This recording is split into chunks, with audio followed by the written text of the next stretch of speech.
Sa Isaiah 66:1, na-point ito gingon nga, heaven is my throne, then the earth is the footstool of my feet. Kampoint manggod kay gingon manggod nga, unsa man nga balay ang tukuro nato nga puy-an sa Dios. Ang point niya ba? Asa kuno ang balay nga yang puy-an ug asa man lapit ang yang kapahulayan. Mga igsoon, mga higala, na verse sa bagong tugon, perti katinaw kayo. Ang Acts 17:24, na point gingon din na, siya nga, the God who made the world and all things in it. Siya, this one being Lord of heaven and earth.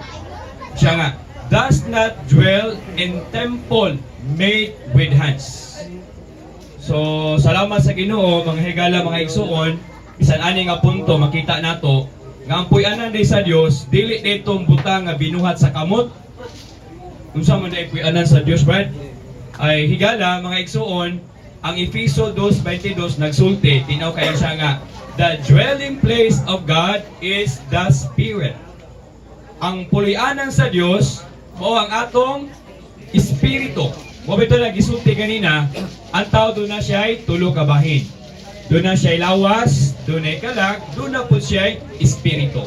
Yang pinakapunto din masayra nato nga ang ato ng espiritu mo din ay pulianan sa Dios igsoon ug higala.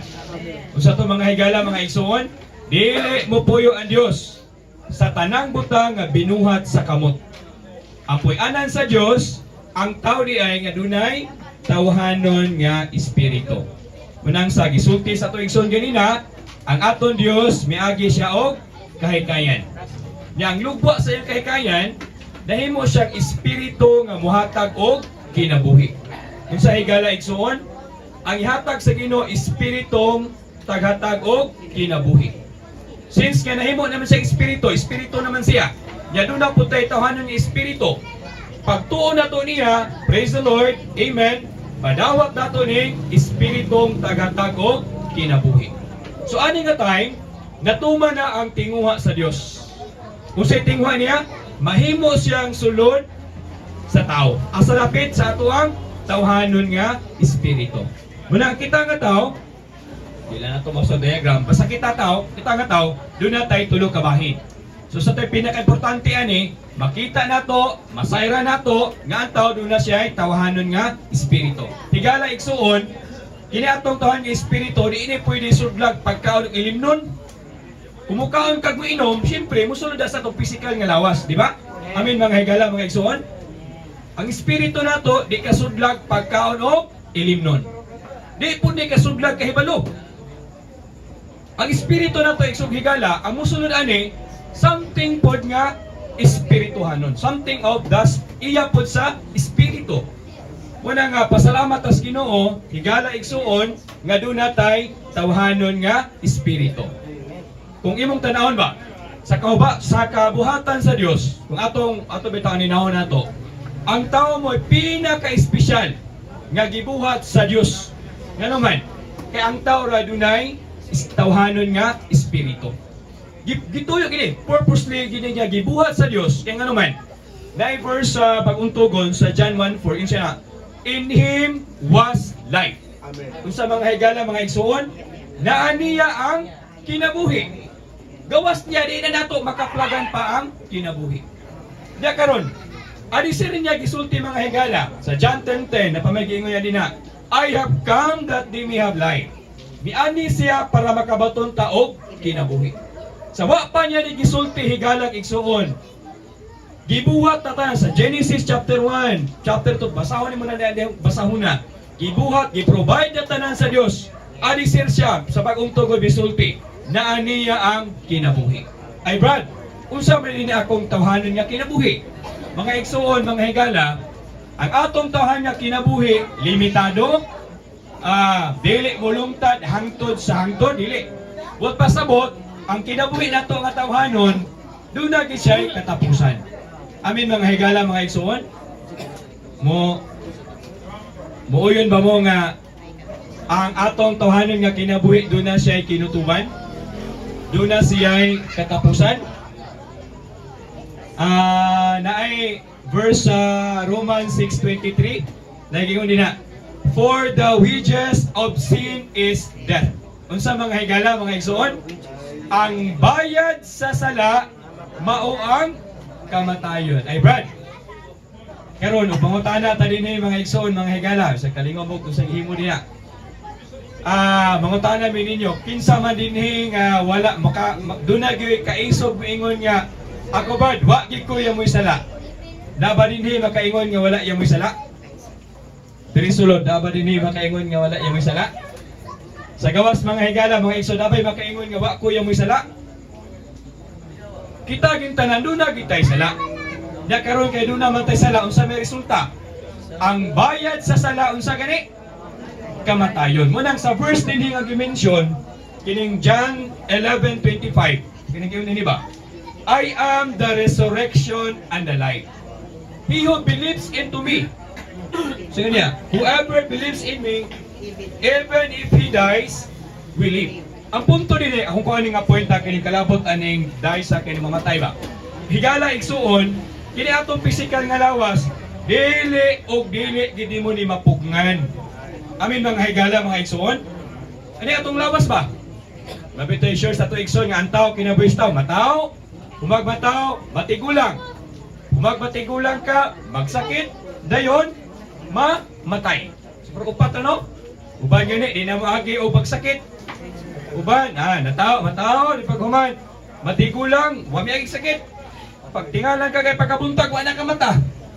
O, wala ka sakit, ditso na ba? Napoy uban po niya, di na po ba agtag tigulang. Bata pa sakit, patay. Ang punto ba?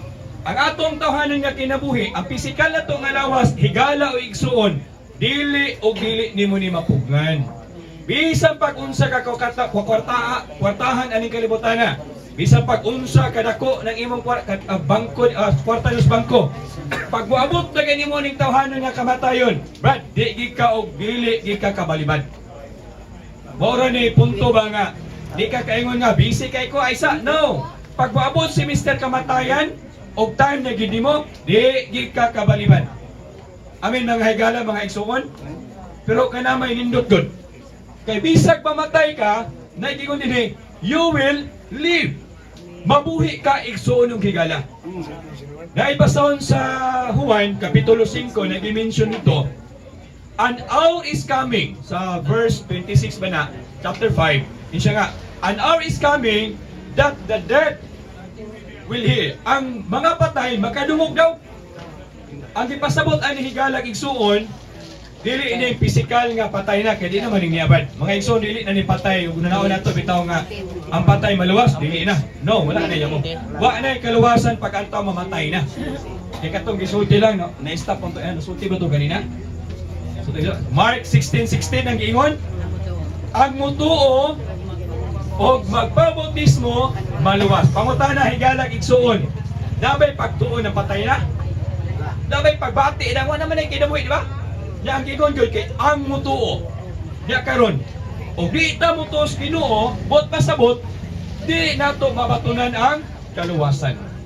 Muna nga salamat sa Ginoo, pinaagi dahil pagtuo nato sa Ginoo, mabatunan nato ang Dios nun nga kinabuhi.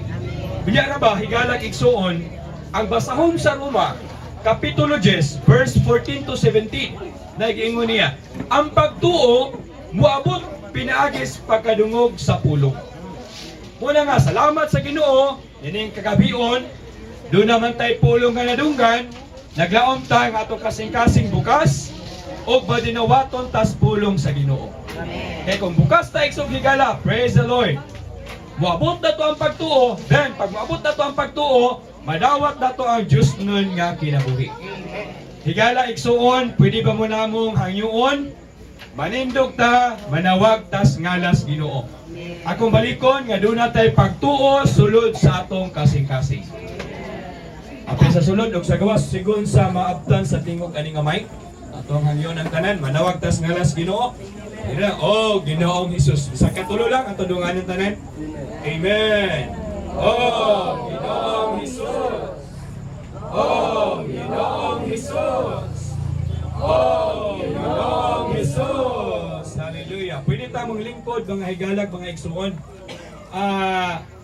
Katong nagtawag sa ngalas Ginoo, katong idunay pagtus ilang kasing-kasing. Manguntahan namin ninyo higala o igsuon. unsa may nabatis inyong sulod.